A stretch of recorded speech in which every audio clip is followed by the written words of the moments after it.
நீங்களே பேசிட்டு இருந்தா நான் பேச முடியாது இல்லைங்களா? கொஞ்சம் அமைதி, கொஞ்சம் அப்படியே கொஞ்சம் அப்புறம் பேசிக்கலாம், அப்புறம் பேசுவோம் இல்லையா? கொஞ்ச நேரம் இல்லைங்களா? இது முக்கியமான நேரம். மீண்டும் 2026 இப்போது மீண்டும் முத்துவேல் கருணாநிதி என்கிற ஸ்டாலின் முதலமைச்சராக வர வேண்டும் என்று இங்கே தீர்மானம் நிறைவேற்றுவோம் என்பதற்காக இந்த மீட்டிங். கொஞ்சம் அமைதியா இருந்தீங்கன்னா நாங்க சீக்கிரம் முடிச்சிருவோம் இல்லையா? திருவள்ளூர் கிழக்கு மாவட்ட திமுக சார்பில் இன்னும் சொல்ல போனால் ஒரு மாவட்ட கழகத்தினுடைய செயலாளர் என்று சொன்னால் ஒரு மகத்தான பொறுப்பு, எளிமையாக இருக்கக்கூடிய, இன்னும் சொல்ல போனால் எந்த ஒரு நிகழ்ச்சியை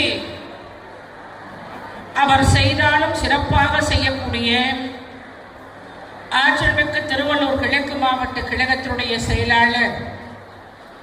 இன்னும் சொல்ல போனால் இவர் பதவியேற்று ஓராண்டு காலம் ஆகிறது. இந்த நாள் முதல் நாள் அவருக்கு கோடான கோடி வாழ்த்து என்று உங்கள் சார்பாக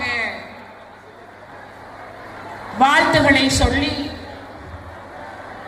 ஆற்றல் மிக்க திருவள்ளூர் கிழக்கு மாவட்ட கழகத்தினுடைய செயலாளர் MSK ரமேஷ் ராஜ் அவர்களே, மாவட்ட அவைத்தலைவர் மு பகலவன் அவர்களே, மாவட்ட துணை செயலாளர்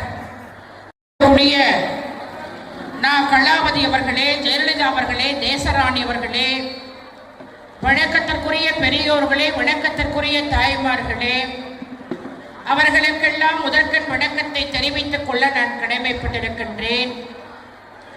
உண்மையில் பயிற்சி பாசறன்னா சும்மா ஒரு 100 பேர் 200 பேர் இருப்பாங்கன்னா, உண்மையில் இது இந்த திருவள்ளூர்